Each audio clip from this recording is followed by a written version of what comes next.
Hello viewers, I've got a nice simple strategy for you in today's video. Most traders out there will use the VIX as a supporting indicator to their S&P 500 trading, whereas in this video I'm going to use it actually as the leading indicator to get us into S&P 500 trades. Now it's a day trading strategy, like I said, very simple, easy to apply, very rule based and very systematic. It would suit the person trying to pass their funded trader challenge or futures traders, CFD, spread betting. It would work all there as well. Like I said, very simple, very easy. I'm going to take you through it and going to look at some results and give you some ideas around it as well. It's a derivative of what you might have seen already if you're used to my channel, but with a twist and simplicity that I think makes it very effective. So let's take a look.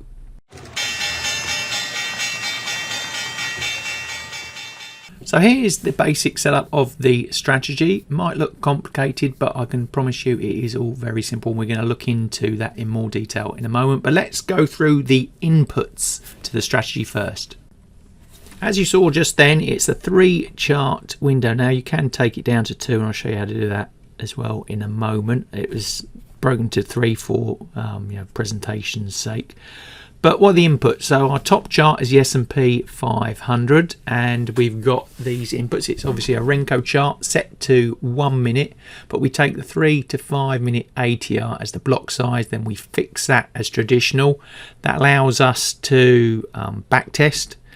If we have it as a floating ATR, we won't be able to do that, but we also have to make it part of our plan. Obviously, volatility moves around a lot, especially on the S&P 500, so we have to have a review process of the change in any sizes there, and actually I do it daily at the end of the day to see whether there's been any significant change. You'll find most days it does stay the same though. Then we got the 200 moving average, Stochastic set at 7310 and a Bollinger Band at 20 and 2, and then the 2 VIX charts both set to 0.1. That's taken from a 3 minute ATR, again set as traditional, but reviewed. And then we've got on top of the VIX charts, both have stochastic indicators set at 733, and then the orb, I'll call it the orb, that's that yellow box that you saw, oblong box. The left one has its orb set, that's opening range break to 2 o'clock to 2:30, that's UK time, so that'll be 9 to 9:30 over there in the US. And then the second orb on the right, set through the opening of the US markets 2:30 to 2:45, and once you've done that, that's pretty much it. Then it's getting into how do we actually trade that strategy, and we're going to look at that right now. So first of all, let's put this strategy into a bit of context. What you'll notice is that the VIX, as it goes down, the S&P goes up, and vice versa. Now it has a high correlation, but it's not always correlated, so we've got some safety net in there to counter that. But basically, if you don't know much about the VIX, it's a fear sentiment gauge. The options traders on the S&P plug in the volatility numbers. They're very good at their job, normally get it right, so people use that now as a gauge, a sentiment gauge for the S&P 500. Volatility going up strikes fear into the hearts of traders, and vice versa. Going down, it's all hunky-dory. Now that's the premise behind this strategy. Now, like I said right at the start, most traders will use it as a supporting indicator, but now with charting packages you can actually flip it. Trading the VIX on its own is very difficult, very spiky, very dangerous job there, but you can use it if you smooth it out using the Renko charts to then get yourself in on the S&P 500. Now we're going to start here. So this is an afternoon, UK afternoon day trading strategy. We're going to start with VIX Orb 1 down there in the bottom left. Now what we've got there is the simple setup. We set it to 0.1. That's the block size there. Let's just drill into that first so you can see the inputs. Traditional 0.1, and then this bit here is the orb. Now you can find that easily on TradingView. This is the charts I'm using here for this one. Inputs, you can see I've set it to 9 and 9:30 there.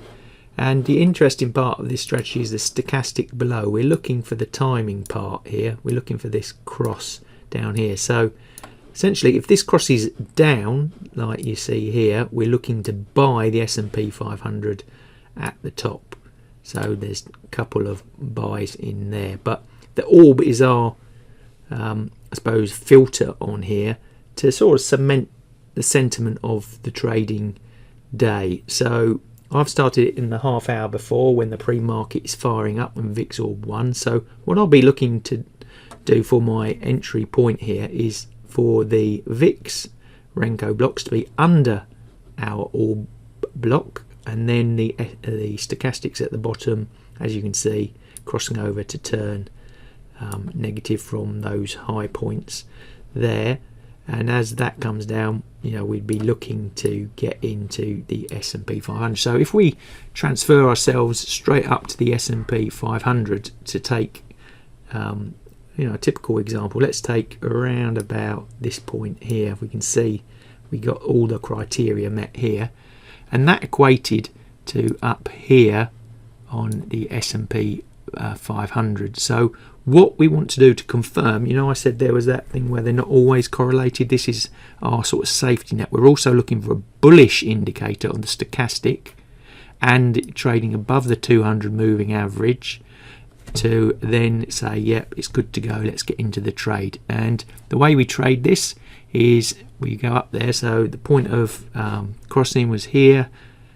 This is our trade entry, so we're going to get in somewhere around here. Our stop loss is using this Bollinger Bands here. So for a long trade, it's just underneath the bottom. For a short trade, it'd be just there above the top of the bands. And we literally have got two main profit taking rules here. We're going to do a risk return. We're looking for 1.5 to 1 if we can do, and we would then maybe trail up if it goes even further, or just exit the trade.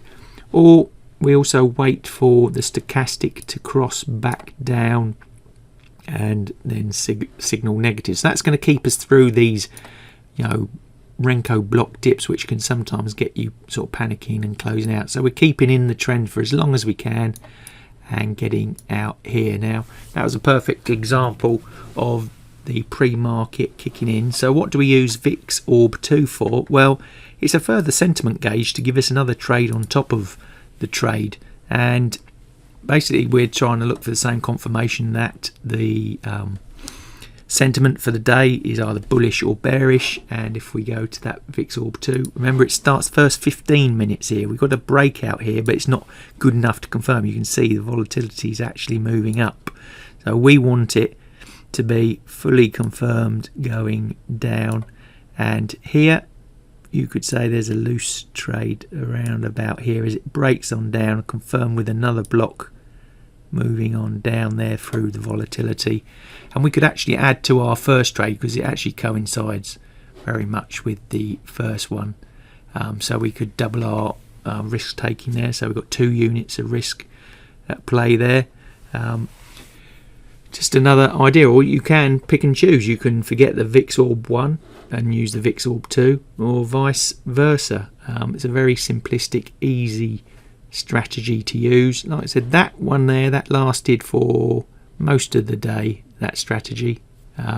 So 1, 2 trades, 3 trades per day max, maybe. Like I said, keeps it simple, keeps you in the trend, and not too much to think about. Very rule-based, very systematic.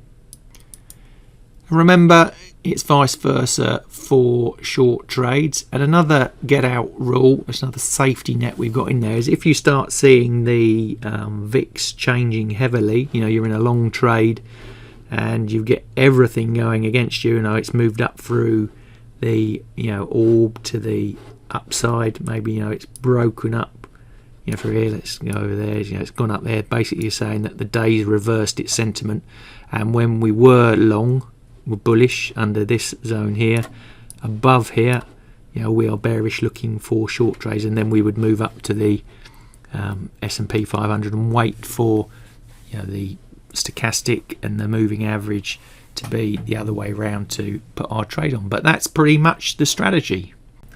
So I've got some basic results here for you just to give you an idea. Last 100 trading days, 153 trades, so obviously 1.5 trades a day. Win rate nearly 70%, and risk reward I've rounded that up to 1.5 to 1, giving me a very nice Sharp ratio there of 2.23. So it's a nice solid strategy, this one. Obviously over the long term you're going to need to do more testing. You can do your own tweaking, come up with your own derivative ideas around it, but hopefully that gives you some sort of idea of the performance of this strategy. So there you go, very simple, effective, easy to use strategy, one I've been deploying quite successfully now for a while. And if you want to learn more about that, actually it's covered in great detail around the VIX, volatility, how you put strategies together in my latest book, which you can see over my shoulder there, Renko Chart Trading Revolution. Let's pull it over for the camera to see. There it is. It's available on my bookstore. I'll put the links in the description below there. But if you want to learn about Renko charts and more, how they all work, how you put them together, risk management, the back testing, the psychology of trading, strategy ideas, how to automate it, it's all in that book and waiting for you, like I said, on my bookstore.